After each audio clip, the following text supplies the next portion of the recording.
Your reign is over, baby! Dragonball Z Budokai Tenkaichi is a 3D action fighting game released for the Sony PlayStation 2 on October 5th, 2005. Despite the name, this is not a sequel or a spin-off to the Budokai series. In fact, it's not even developed by the same company or intended to have the Budokai name. Budokai Tenkaichi was developed by a Japanese studio called Spike and published by Bandai in Japan and Atari in the US. It was the execs over at Atari that came up with the Budokai Tenkaichi name, as this game and its sequels were actually developed under a totally different name. The unaltered title for this game should translate to Dragon Ball Z Sparking. For its North American release, however, the name was altered and marketed as a follow-up to the Budokai games to capitalize on the pre-existing fanbase of those games. The game's developers had nothing to do with this decision. Unlike many of the other DBZ games I've talked about, Tenkaichi was a PS2 exclusive and never released on another console, so fans of the series with GameCubes and Xboxes were forced to miss out on this one, and it's a real shame because the game is genuinely really good, if a bit flawed. Tenkaichi was made on a proprietary engine to accommodate the new style of gameplay the devs had envisioned, and it both looks and plays fantastic. Although some of the harder fights can start to feel a little spammy, it's an overall very responsive game to play. Spike really managed to nail what they were going for. This is actually the last game on my journey to play every Dragon Ball Z game for the PS2 that I have any prior experience with myself. I owned it for a time as a kid and loved it to death, but after this, I didn't ever get around to trying the last 3 DBZ games to release on the console, so I'll be thrilled to try those out when I get to them. As for this one, let's talk a bit about Budokai Tenkaichi's main game mode, the Z Battlegate.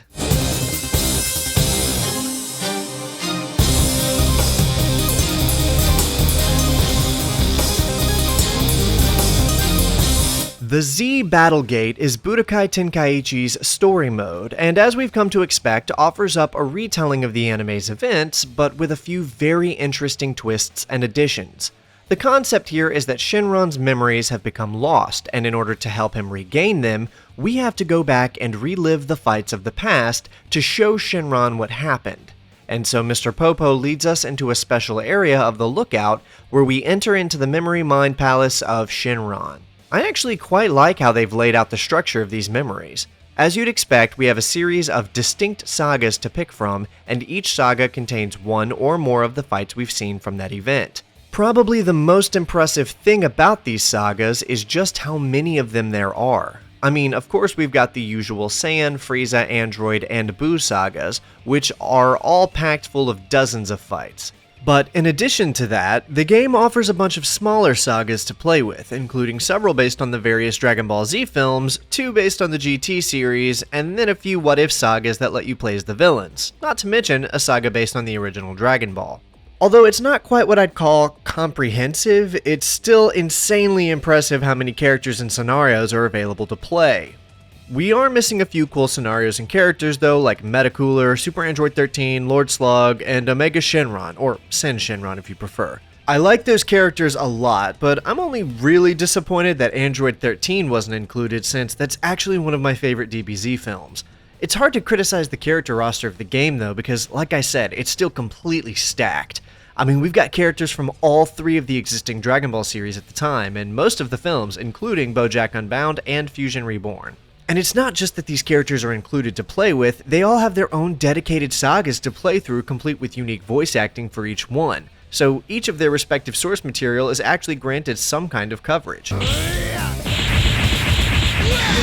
As for the matches themselves, the ways in which you will experience these different sagas is totally unique compared to what came before, not to mention dynamic, intense, and just shallow enough to become a bit repetitive. When you select a fight, you're shown the win conditions for that match. If those requirements are not met, then it doesn't matter if you win the match and beat your opponent, you still don't clear the level. Depending on what battle you fight, the conditions for actually clearing said match varies between one of 3 possible requirements: defeat the enemy, survive the enemy until time runs out, and defeat the enemy with a specific attack. This is to try and make the match you're fighting closer resemble the anime fight. Most of these fights will be to simply win regardless of how, but there are plenty of fights that you will be totally outmatched for and be expected to simply survive. You can easily cheese these fights on lower difficulties most of the time with this uppercut function, but on higher difficulties, this really will not be an option. The least common of the win conditions is to win the match with a certain attack, but that's not to say it's rare. If you saw a cool fight being won with an iconic move in the anime, you're going to be expected to replicate it. We see a lot of this in the Saiyan and Frieza sagas, I felt like, but it is still prevalent throughout the Android and Boo sagas. While playing them, these win conditions can often feel frustrating, but looking back at my experience retroactively, I am glad that they were there, as if I had just been mindlessly winning each match the same way, then given the high volume of different available battles, they'd have started blurring together really fast. So, I'm actually kind of glad that the developers bothered to add in these different win conditions, as it not only encouraged me to replicate the original battle more while breaking up the monotony of repetitive fights,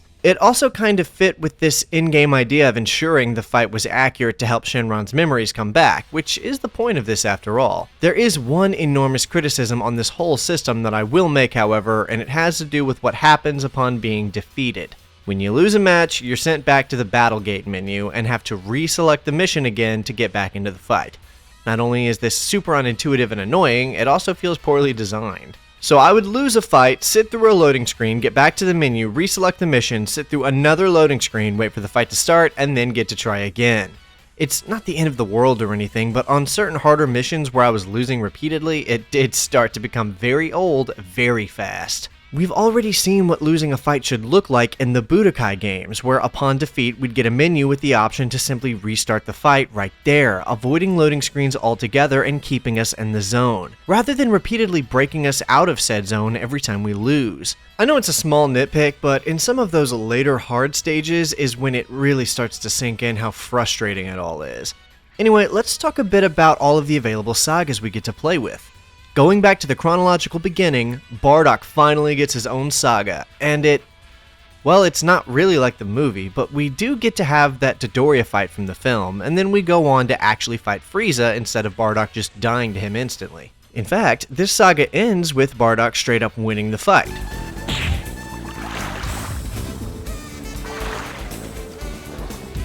Don't think about it too much, these fights are just here to be fun, not canonical. And the third and last fight of this Bardock saga had him fighting his own son, Goku, which demonstrates a feature of this game that we see quite a bit of. What-if scenarios. They aren't made into a big deal or anything, but most of these sagas have little one-off what-if battles to play with and experience. After the Bardock saga, there are several other films covered here as well, including the first Cooler movie, Broly, BoJack Unbound, Future of Trunks, and Fusion Reborn. All of these are kept very simple and straightforward, to be honest, but I still love that they're in here. The Cooler saga only has one playable battle, with Goku facing off against 5th form Cooler exactly like in the movie, but with one notable absence. Other than Deftones, I mean.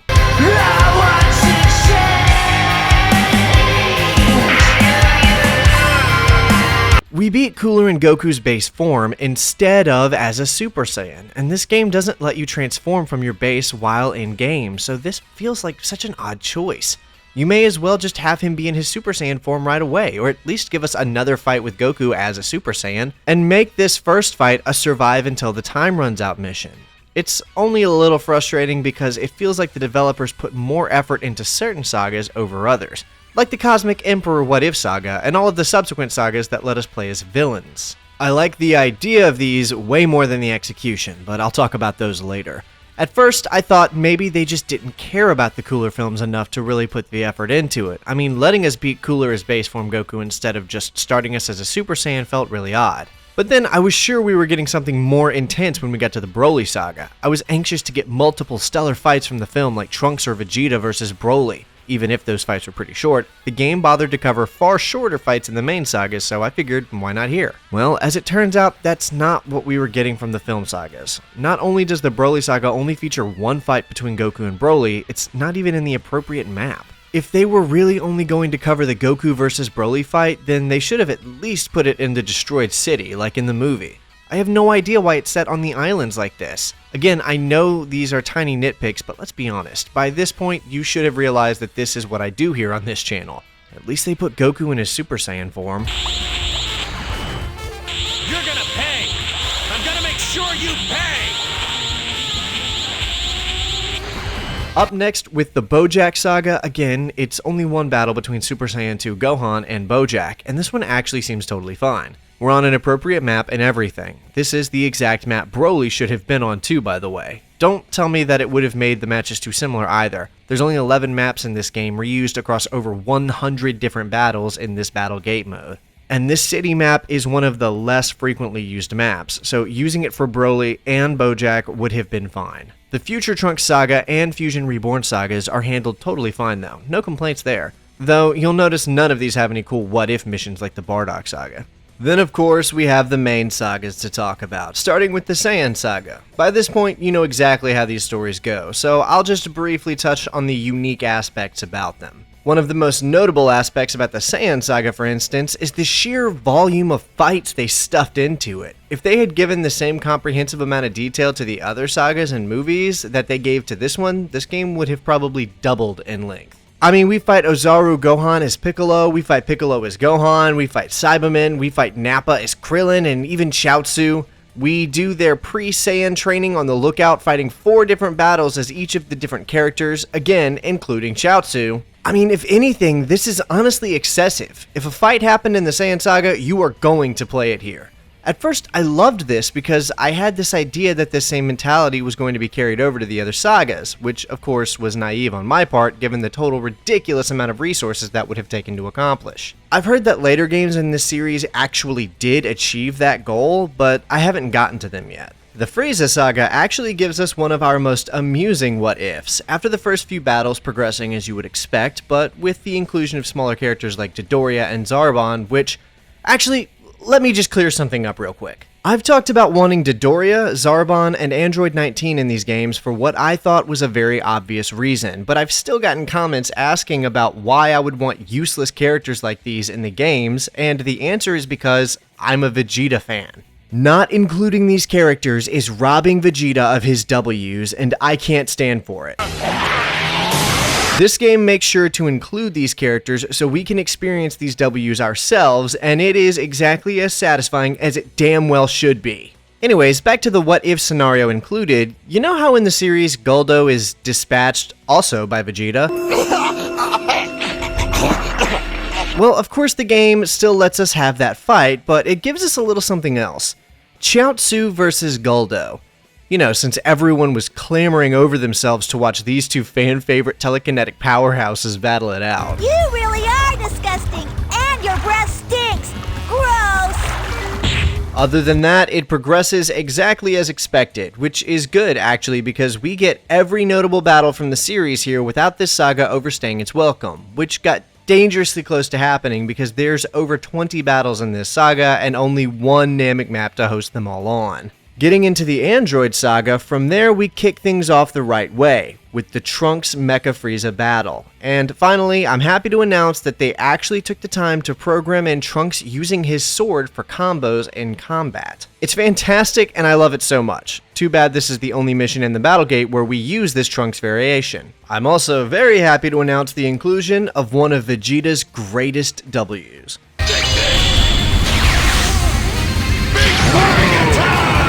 We also get the Dr. Zero vs. Piccolo sequence turned into a full fight, which is great. Not to mention the hyperbolic time chamber training for Goku, Gohan, Vegeta, and Trunks. And we actually get fully realized super forms for both Trunks and Vegeta as seen in the show with their respective fights. No real what-ifs present here for the Android Saga, but the Cell Games arc at the end is pretty comprehensive, letting us fight off Cell Juniors with all of the relevant characters in the series, and even including Vegeta's little outburst against Perfect Cell as its own battle. And after beating Cell with Gohan, we can finally move on to the last big saga, being the Buu Saga. It's not quite as comprehensive as the last two anime sagas I felt, but it still does go out of its way to include most of the major fights, only really missing a few minor ones. We get the World Martial Arts Tournament moments from the early Buu before Supreme Kai shows up, like the Goten and Trunks battle, and the Hercule and Trunks battle, and even the Hercule and Android 18 battle. And they even bothered to model Deborah for the Gohan fight, but unfortunately didn't put Gohan in his black jumpsuit look from the Great Saiyaman outfit, which isn't really a big deal, just something I noticed. The Goku vs. Majin Vegeta fight is here, and to be honest, this one really felt like one of the more challenging battles across the game. Your characters actually feel really evenly matched. One of the most interesting inclusions here, in my opinion, is this fight against Evil Boo. I think this is the first time we've seen this character in a Dragon Ball game up to this point, possibly ever. I can't think of another game before this one that had Evil Boo in it. Although one of the missing fights I mentioned earlier is the first Gotenks vs Fat Boo battle before he learned how to go Super Saiyan while fused. I'm not actually sure why this one was skipped, because they have a base form Gotenks modeled in the game, and could have easily just thrown the two into a map as a survive until the time runs out match. But no, the game just skips that battle completely, jumping straight from the Super Saiyan 3 Goku fight to the Fat vs Evil Boo fight. We get all of the different Super Boo fights, even with his various absorption forms like Gotenks and Gohan. And of course, the iconic Vegito fight is here, but again, totally skipping his base form fight against Super Boo and jumping straight to his Super Saiyan form battle. This only bothers me because it's inconsistent. In the Frieza saga, we have both the pre- and post-transformation battles against Frieza. And it's arguably worse there because that's two back-to-back battles on the same map with a character you use for like half the game. In Vegito's case, we only use him in this one battle, and on a map that's seen less times than the Namek map. Base form Vegito is in this game too. They could have easily added one more match before this one that lets you play as base form Vegito, and then move on to this one as Super Saiyan Vegito. I know this is the third time I've complained about this, and I stand by the fact that having the pre- and post-transformation battles helps to feel the impact of the Super Saiyan transformation. I probably wouldn't be bringing it up if the character models weren't clearly already there and it wasn't so obvious that all they had to do was just duplicate the match and change out the player character. I mean, they do it in some battles, but not others. It's just not consistent. After that, we get the worst levels in the game. A series of survive until the time runs out matches against Kid Buu, which get progressively more difficult with each match. Like in the show, we play first as Super Saiyan 3 Goku, then as Vegeta. And I mean, these are really hard. Kid Buu is ruthless in these matches, and I was physically sweating while playing these levels. After Vegeta's mission, I thought I was in the clear, but then we get Hercule. Luckily, he's fast enough to just kind of run away, so it wasn't so bad. The Fat Buu survival mission, though, was something else. The difficulty spike for these last 5 missions is unreal. If you try playing this game and feel like it's too easy, then just go run these missions a few times and get back to me. After that, we finally play out the Goku Spirit Bomb scenario and beat the saga. Normally, this would be the end of the game, but there's a few more sagas available to the player after completing the Buu saga. Like the Baby Saga, where you play as Super Saiyan 4 Goku against Baby Vegeta. Like a lot of the movie sagas, it's only the one match, but it's really fun that they included it here. After the Baby Saga, we have one other GT saga against Super Android 17, which again is just a one-off battle. Then, the final sagas of the game are what-if scenarios that let you play as the various villains against the heroes. My favorite of these sagas is called The Plan to Conquer Earth, which lets us play as various movie and Dragon Ball GT villains against different heroes. We play as Bojack against Gohan, Broly against Vegeta, for some reason, Mecha Frieza against Super Saiyan 3 Goku, 5th Form Cooler against Super Gogeta, Baby Vegeta against Super Saiyan 4 Gogeta, and also Super 17 against Super Saiyan 4 Gogeta. Okay, I'm about to get nitpicky again.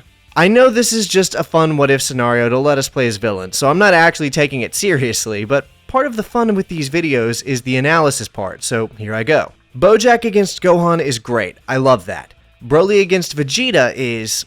I mean, I see it, but this should have been Broly against Super Saiyan 3 Goku, instead of Mecha Frieza against Super Saiyan 3 Goku. Mecha Frieza isn't even a movie or GT character, so his inclusion here is a little strange, but if you're going to make him fight someone, have it be Piccolo or Gotenks. 5th Form Cooler should have been who fought Vegeta instead of Broly. And do I really need to say why Baby Vegeta shouldn't be fighting Super Saiyan 4 Gogeta? I mean, for one, it can't happen because how is Vegeta in 2 places at once? This should have been Baby Vegeta versus Super Saiyan 4 Goku, and then Super 17 against Super Saiyan 4 Gogeta is fine.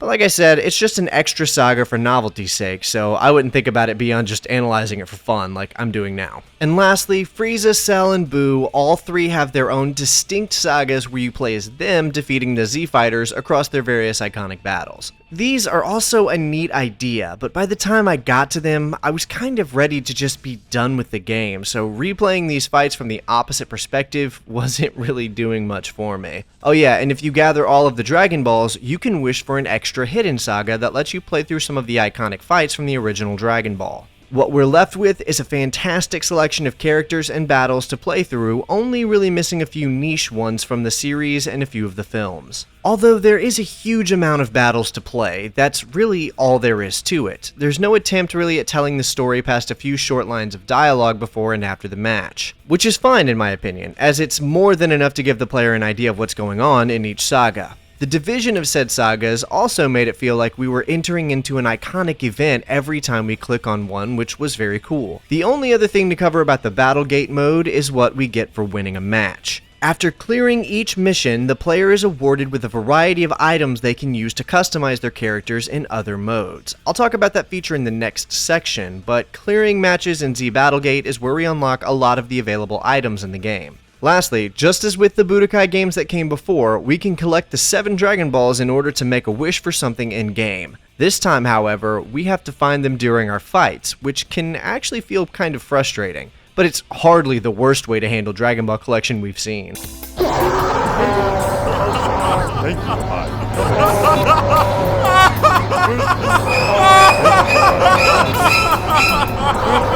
Scattered throughout most matches you'll play will be a single Dragon Ball hidden underneath one of the various destructible pieces of environment. If you're hoping to farm this, then just play the Kami's Lookout training sessions in the Saiyan saga, since the Dragon Ball will always be in the same place and, as far as I could tell, always spawned. Your reward for collecting these Dragon Balls, of course, is to summon Shenron and make a wish for a variety of possible in-game goodies, like the password system, which I'll talk about later, or extra characters like the Great Apes from the Saiyan saga, or Dragon Ball characters like Kid Goku, Master Roshi, or General Tao. And of course, like we covered earlier, the extra Dragon Ball saga is only attainable this way as well. When all is said and done, this isn't quite as creative as some of the other story modes I've covered so far, mainly Dragon World and Universe, but it's one of the most content-packed for sure. It has way more characters and battles than any of the 3 Budokai games, but falls short in the creativity department, as it really is little more than a menu for selecting which battle to play next.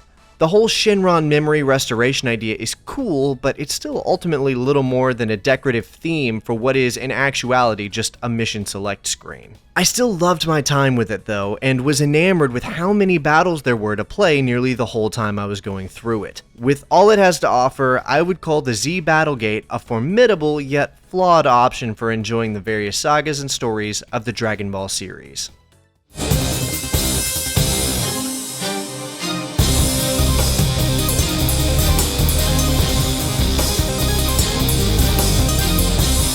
Alright, you all know how this works by now. We're back with another look at the World Martial Arts Tournament mode, and despite Budokai Tenkaichi not technically being a part of the same series as the other Budokai games, the status quo for this mode lives on in this game. Once again, we have a collection of increasingly difficult modes available where our opponents will all be selected at random as we compete for the grand prize. Just like we've seen before, the player starts with the Novice mode being the only available option, and upon completing that mode will unlock the Adept mode, then the Advanced, and lastly, the Cell Games mode. Novice will have you fighting 3 matches for the victory, then 4 matches in Adept mode, and 5 matches for Advanced. Cell Games also features 5 rounds, but without the restrictions or ring-outs, resulting in way more intense fights, especially in that last match.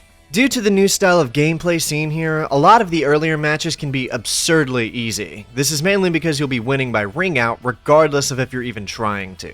Most attacks will legitimately send the enemy flying backwards, and a lot of times if you follow up one of those attacks with a finisher, then they'll plummet to the ground, resulting in your victory. That said, the same rules also apply to you as the player, and I won't say there weren't a few times I had the upper hand only to find myself on the receiving end of a very fast loss by ring out before I even knew it happened. One thing I will say about the World Tournament mode this time around is that, and I know I keep harping on this, but the sheer volume of characters in this game makes for some of the most interesting matchups so far. I mean, you could be fighting anyone from Mecha Frieza to Janemba. It's really fun to see all of these matchups and did make things pretty fun for me. This is like closing in on the ultimate version of a child playing with his action figures. That said, you may have noticed that this mode does very little to iterate on past versions of this mode in any meaningful ways. We've got the same rule sets and difficulties as we've gotten in past games, which, I mean, if it ain't broke, don't fix it. This mode has become a staple of Dragon Ball games, so I guess I'm fine with the similarities to earlier versions of it. Plus, I mean, how much can you really iterate on a World Martial Arts Tournament mode, you know? Also, Cell is insanely hard to beat at the end of the Cell Games mode. Of course I did it, but doing so really demanded I optimize the absolute hell out of my character, which is cool because it meant I had to really dial in and learn the Z Fusion mode. Like in Budokai 3, each character has a number of observable stats that can be improved by customizing your character with different items that improve on those stats. Things like health, ki, attack, defense, speed, and others. Now, the max item you can unlock is a +5, but thanks to Tenkaichi's Fusion mode, we can take 2 +3 items and fuse them to make a +6 item, which I needed to do for pretty much every stat I had in order to max out my Super Vegito. This was how I managed to beat Cell in the Cell Games mode, and it was after several attempts that I even succeeded in that endeavor. Certain characters don't have a full availability of slots, however, like Super Vegito for instance. So you'll have to equip an item that expands the equipable slots if you're trying to max out a particular of your favorite characters. Also, thanks to the skill system, the password mode I brought up earlier that you can wish for from Shenron allows you to bypass some things and import one of your previously decked out character stats from Budokai 3, which is an awesome addition to this game considering that it's not even by the same studio. We did kind of trade quality for quantity here though, because Tenkaichi's upgrade mode is not as in-depth as Budokai 3's was, but there are a lot of interesting characters available to play with upgrading, so it's a trade-off. There is an interesting facet of this little item fusion to talk about though. Yes, you can fuse different items to upgrade your characters, but this expands over into a minigame of looking at various unique items you've unlocked, and then matching them with the proper counterpart in order to fuse them and unlock a plethora of hidden characters. This hub is actually where a lot of major characters and transformations are unlocked. Defeating certain levels in Z Battlegate doesn't unlock the character you beat, but instead a few items that you need to identify and then fuse in this minigame to get them.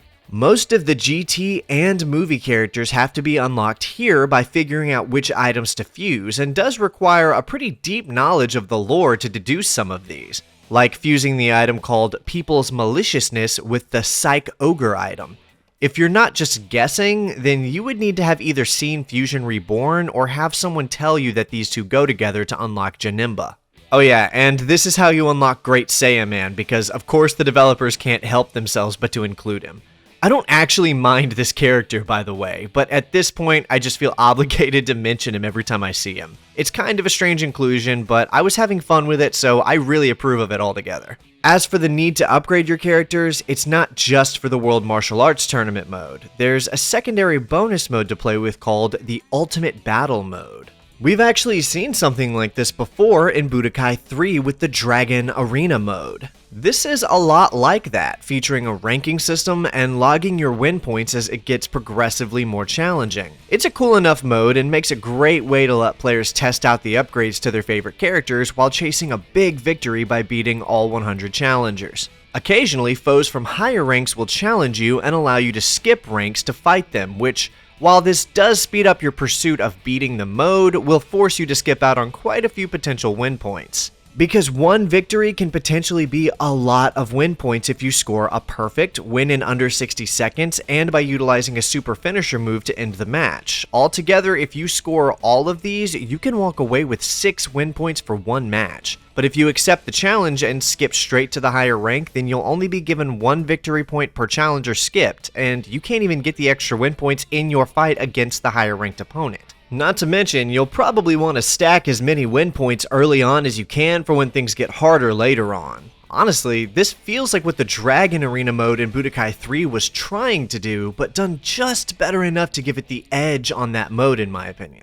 That said, if you're not loving the gameplay on offer here, then you will probably hate this mode, as ultimately this is just an excuse to play more of the same game you've already been playing, and depending on what you're looking for, you may very well not enjoy this game as much as the preceding trilogy, because the game's combat is a bit shallow compared to the Budokai games. I mean, it is more involved than I initially thought in my first few hours of playtime, but still not as intense as the previous games for sure. You have one button for all of your main strikes, and the only moves you can spice your basic flurry combo up with are a heavy stun move, a counterattack, or a gut punch. Lastly, you can just hold your strike button to deliver a heavy attack that sends your enemies flying.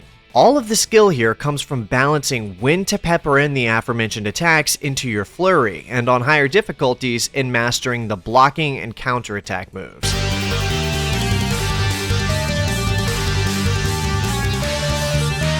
Of course, you've got your super attacks. Most characters have one of a few standard attacks, with some characters having some of their iconic finishers from the series. Other than that, most of the characters in the game are pretty much interchangeable, with very little difference between how they play or what moves they get. Most characters have some variation of a Ki Blast barrage attack, an animated melee flurry attack, an energy wave of some kind, and a super finisher. Peppering these moves into your combat correctly will make or break a match, particularly mastering the energy wave move. That one can save you from some serious issues if you learn to use it right. Due to the 3D world we can navigate at will, missing one of these moves is very common and can often result in being countered with your enemy's finisher instead. So you need to be very aware of your enemy's location at all times. Speaking of the open environments, they're filled with destructible elements across each of the maps. I talked before about this being how you collect Dragon Balls in the main mode, but nearly every object in a given map can be blown up as a result of your ensuing battle.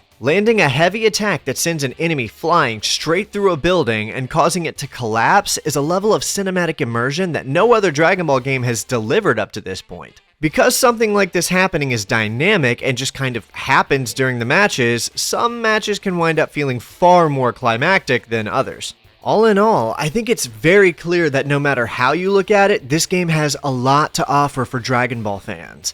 Budokai Tenkaichi is a refreshing step in a brand new direction for Dragon Ball games, although I wouldn't call it a step forward, as that would imply the previous Budokai games were somehow worse. It's not better, but it is different. I personally preferred my time with this game over Budokai 3, but not by very much at all, and I've seen plenty of you guys saying you prefer Budokai 3 to the Tenkaichi games, which is a very reasonable stance in my opinion. I loved Budokai 3, but the matches here just felt a lot more dynamic and explosive due to how the gameplay is compared to the traditional fighting game style of the Budokai games. I can really see the foundation here for something great, and as of writing for this video, I've never played Tenkaichi 2 or 3, so I'm beyond excited to finally play those and see where this new and ambitious brand takes the series.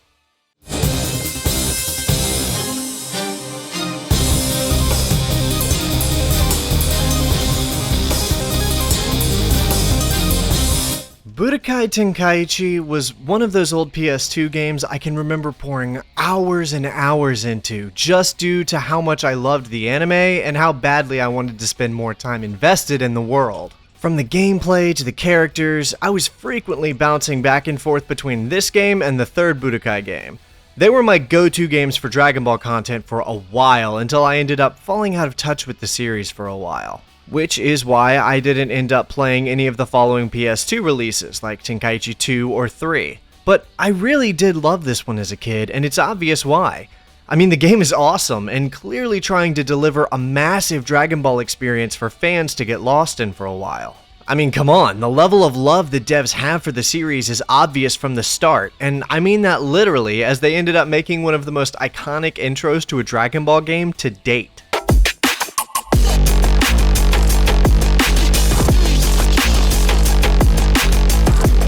Now is when I compare the different cover arts for the game's different regional releases, of which there are only 2 this time, as the EU and JP releases shared a cover art only altering the logo to reflect the difference in the name change. Okay, so I'm actually loving the US cover art. We can see a very cool portrayal of Super Saiyan Goku looking absolutely shredded while powering up beneath the logo itself. The whole cover is glowing with a fiery orange hue from the sheer power of Goku's Super Saiyan form. Behind him is a solid black background with faded depictions of Piccolo and Trunks on the left and Vegeta, Janemba, and Broly on the right. This is great because it makes the statement to whomever is observing the cover that the movie characters are included. The logo in center stage looks great, the artwork for Goku here is fantastic, and I think this is one of the best covers I've looked at so far. Consequently, I think the Japanese cover looks phenomenal too, showing Goku in his Kamehameha wave pose, blasting the logo while surrounded by Piccolo and various villains from the anime.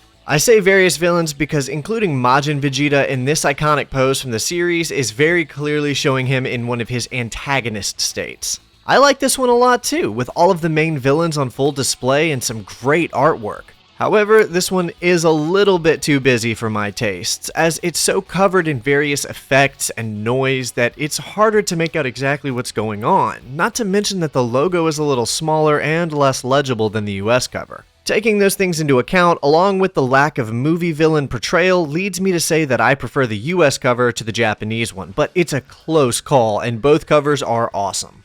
As for the music of Budokai Tenkaichi, there isn't any.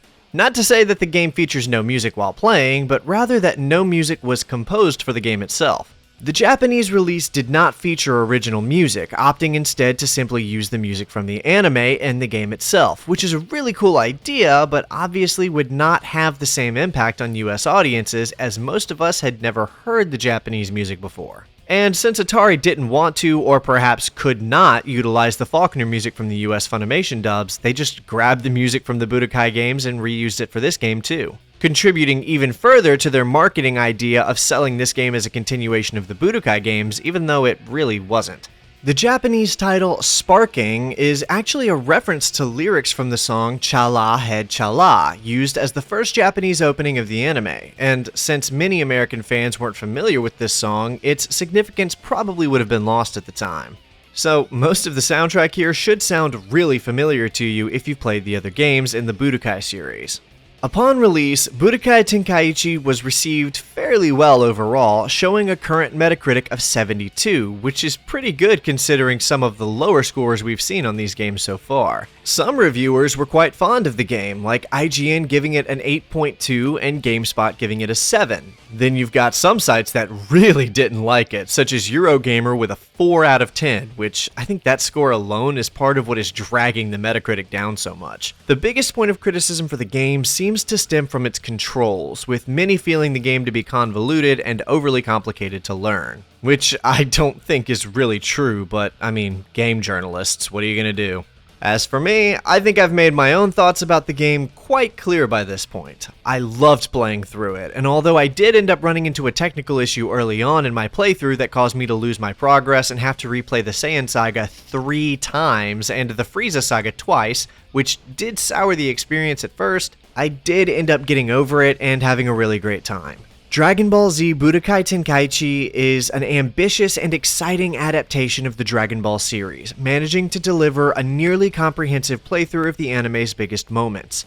For fans of the mainline show, the original Dragon Ball, the movies, or even Dragon Ball GT, there is something for you here. And although most of the fights are similar in the nature of how they'll play out, there is more than enough content here to satisfy players for weeks as they master the controls, unlock the various characters and forms, and customize their favorite character to overcome all 100 challengers in the Ultimate Battle mode. But all of this has come at the cost of any lasting novelty, I feel, as later games would go on to capture the essence of everything this game wanted to do and simply do it better. So while I feel this is a genuinely great experience, I also feel it has very little to offer players looking back hoping to find something special they may have missed out on in the past. So while games like Budokai 2, 3, and even Sagas still have some special little quirks about them that may make them worth going back and trying out for fans who want to find something unique, I'm not sure I found anything like that about Tenkaichi that would make me suggest it over some of the other available Dragon Ball games. Which leaves us with a genuinely great Dragon Ball game whose greatest contribution would end up being the foundation it laid for its successors more than anything it would manage to accomplish for itself. Thanks for watching, everyone. I hope you've all been enjoying our trip through the old Dragon Ball games of the 6th generation console market. This one was great, but I gotta say, I'm really excited to finally be reaching the Dragon Ball games I've never played before, like Tenkaichi 2, 3, and Infinite World. Have you ever played the original Budokai Tenkaichi? If so, tell me about your experience in the comments. I always love reading about the memories of those who played these games back in the day, like I did. Quick reminder that if you liked this video, please consider clicking the like button and subscribing to the channel. I'm at the point now where this is my full-time job, so all of the support you give me here will translate directly into more videos about older video games because honestly, there's so many games deserving of being talked about, and I really love not only doing it, but sharing in it with everyone. To that effect, members of the channel get early access to most of my videos a week or two early, as well as access to rewatch my live streams and, in general, just supporting my channel. Okay, thanks again to everyone for watching, hope you're well, and that I can look forward to seeing you in the next video, but until then, that's all I've got for you.